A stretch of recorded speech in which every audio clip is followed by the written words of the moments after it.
Welcome back, Danielle Perry of Growing Home, the Executive Director. Tell us a good 10 seconds of what Growing Home is and how have you all been impacted? Growing Home is a nonprofit in Englewood. We run a job training program using urban agriculture. And we were impacted originally because we need our farm to do the on the job training that we do. And originally when COVID happened, we were afraid we wouldn't be able to continue farming.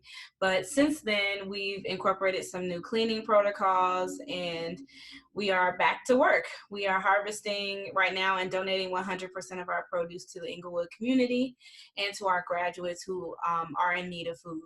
And we have started our first cohort this year of job training participants, and they're working remotely, but still getting all the in-classroom work. And starting next week, they'll have at least one day of farm experience a week, which they usually would have every day, but we're trying to limit the amount of time on the farm just to keep everybody as safe as possible. What has been the impact of COVID-19 around specifically your field, agriculture and urban farming? Well, for many people, it's not just farming, but also the farmers markets. So, number one, it's essential because people have to eat. And though we are urban farmers, we still are a local producer of food in this community. And particularly in a community like Englewood that doesn't have a ton of sources of fresh produce, especially affordable ones, we wanted to be able to continue working to support our community. But originally, there's not a lot of protocols around cleaning and farming through COVID. And so we've reached out to USDA and some of our other local farming experts, and we have incorporated some heightened cleaning protocols from what we had and keeping with what the state is requiring. So did the USDA give you any specific cleaning protocols or you just incorporated additional cleaning protocols on your own? So they do have some resources on the USDA Illinois Extension Office website where they mention and give you resources to know. And everybody's pretty much saying the same thing, to stick with the state requirements of distancing and masks, but I've incorporated some additional cleaning where we have a professional service come in every week and we clean before we come in and when we leave, just doing things that we feel will keep the risk as minimal as possible on top of what USDA had as resources around guidelines. So we've even increased our own personal requirements, and we do temperature checks, and we've incorporated a number of things that we've found from a number of places because we just want to be as safe as possible. How has the virus impacted the crops, the produce? Is it impacting the crops or produce? Can it be spread, do you know, through the crops, produce, or the way you even began to do the harvesting? No, so we've read and received research saying that's not the case, that is not passed through vegetables. But we still, they say you don't even need gloves when you're farming, but we still use them and we still use masks because we just want to be safe. And to be honest, everything is evolving with coronavirus. Everything changes. So we're just using extra precautions because though right now they're saying you don't need all of those, we just want to stay safe and we want to do the best we can to keep things as minimally touched by human beings as possible. So we're doing our part on that front. But no, they say you don't need gloves when you're harvesting and when you're planting, and you really don't even need a mask. It's really about human to human spreading of germs. So yeah, we haven't heard that it works like that with food. So is it safe for people to continue to do their gardens at home? Was that safe? Is it safe? Do you think it's safe to still go to the nurseries? I know that the state of Illinois, our governor, J.B. Pritzker, did make nurseries now an essential business. So would you say it's okay to continue gardening at home and even possibly what you all are doing at Growing Home? Absolutely. I think that's something we should promote in communities, particularly where there aren't a lot of options for produce. I think communities like fresh produce, and some of us traditionally grew our own food, and we should think about going back to that, especially in moments like this when it's not as prevalent, when you don't want to go to the store. You know, even I was just outside today, driving around just to see the sunlight and pass Home Depot, and I thought I should get some herbs, you know, for myself. So I think that's a great idea and people should consider it. And this is a great time to practice your home gardening skills. And I can't remember who, but someone just released some protocols around home gardening. It might have been Illinois Agriculture Extension. So look out for University of Illinois Extension. They have a lot of great resources. And Grow Greater Englewood, they're doing a workshop every week on gardening and growing your own food. So those are some resources that I know in the community that I think are phenomenal. What can people expect in terms of farmers markets going forward? How do you think this pandemic will change the way farmer markets are being, you know, held? I know you growing home has usually starts those up early. Correct me if I'm wrong. Is it early fall? We would have started our farm stand on our property the first week in April, or around Spring to fall. So correction, it would have been like spring to fall through fall. absolutely to the end of fall. Yeah, so we typically do every Thursday, and this year we were going to extend to Wednesday, Thursday, Friday, and Saturday because we want to open the opportunities for residents in Englewood to be able to purchase our produce. But we have decided not to do that right now, and we are moving to a contact-free model where we sell produce. You basically can order a subscription box of vegetables that you can get every week for one flat rate, and then we'll deliver to you every week. And we start that in June, and it goes through October. And so we are going to promote we call it a CSA, and that's just community shared agriculture. A local producer produces all the food, and then they take it to people in the community. And so we are going to promote our CSA and 100% deliver and contact you when we get there, drop it at your front door, and then let you know we brought it and then leave. And so I don't think farmers markets will look the same in 2020 like they did in years before. And even if they start back, which I heard they will, I don't know that they'll have the same number of people there, whether they'll pull the same crowds, how they'll be able to incorporate, you know, the protocols of keeping people distanced. So who knows? In this world with COVID, everything changes. You don't know what will happen tomorrow. So I can't say what will happen with farmers markets, but I'm almost 1,000% sure they will not look like they did before. Do you think, or are you hearing, or what are you hearing about how going forward? I know you said it's not really much cleaning needs to be done in terms of gardening. Do you think going forward that farming and harvesting will look different? Have you heard or spoke to any farmers or larger farmers on a bigger level or even in downstate Illinois? You know, we have been having a lot of calls weekly with urban farms and local producers around this exact topic, and we're learning as we go. We will see what will change, what the protocols will change, and it's a really good question. Will the nature of our business change? Absolutely. How we sell produce, how we get it to people. Look at Growing Home. We were almost strictly farmers markets. We were at a farmers market on Thursday, Friday, Saturday, and Sunday, and now we're donating everything. So in a matter of weeks, we shifted our entire model.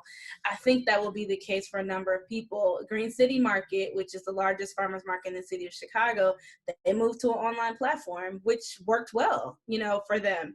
And it helped the farmers and it helped people to get deliveries of their produce. So I'm a firm believer that this season in our lives has created the opportunity for us to find ways to be creative and to serve people in ways we may not have done before, but actually may be good for them. So here we were trying to expand our reach in Englewood, and now we're donating 100%.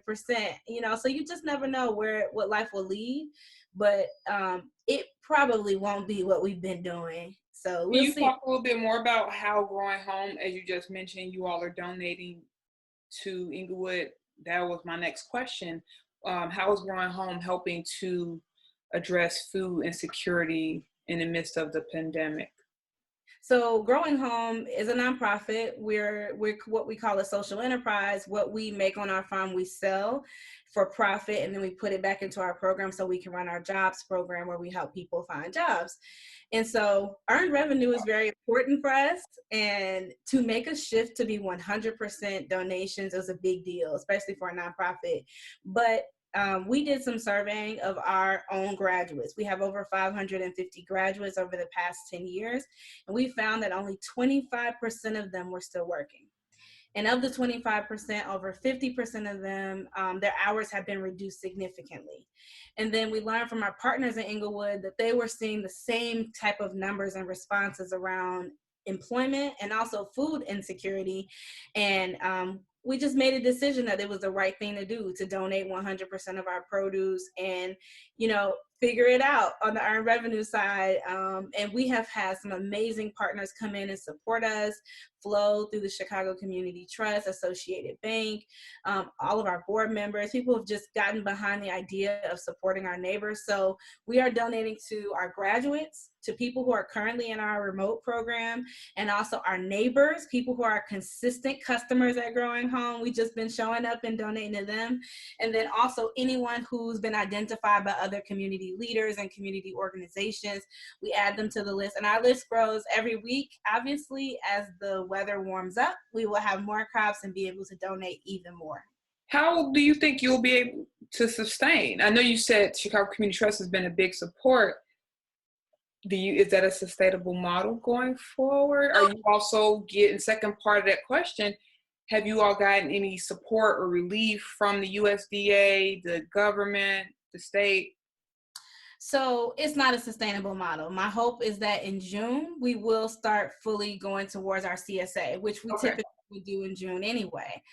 So we will begin to sell again, and basically that would start around the middle of June. And the CSA is a subscription? The subscription plan. And we will have an Englewood reduced price like we do with our program. So we sell half off in Englewood. We would do the same. We actually are going to sell the CSA at almost 70% off. So we really want community members to purchase it. And our hope is that there's a possibility of funders coming in and just purchasing 30 subscriptions for families.